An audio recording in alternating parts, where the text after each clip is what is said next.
we got problems everywhere, and we got a lot of code to deal with concurrency, and yet we are having problems. Well, I wrote a few books on concurrency and on things like Scala, so they said, you got to be a guy to come and help us. So come over and help us and recommend a solution for us. And I'll be honest about this. Before I went there, I was excited. I said, this is awesome. I'm going to go find what their concurrency problem is, and I've got these set of answers. I'm going to recommend one of them to them. And this is going to be a fun project, right?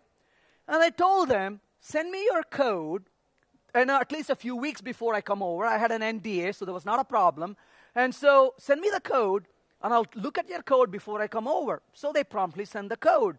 And I was on a long flight, so this was a nice way to keep yourselves entertained by reading code, obviously. So I read through all the code they sent me on the flight, and I went there to talk to them. And I was pretty, hyped up because this is going to be awesome.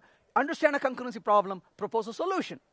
So once they went there, they started describing what their application is, how they are solving it, and how concurrency has been such a problem for them. Here is all the code to deal with concurrency, and yet they're having so much problem.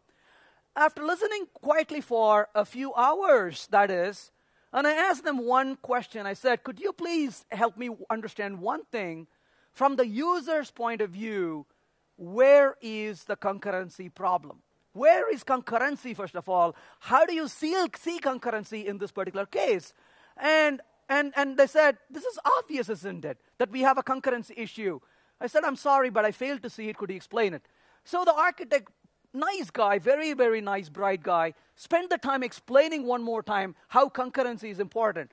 At the end of his description, I said, please bear with me. Don't get angry at me. Could you please explain to me where concurrency is needed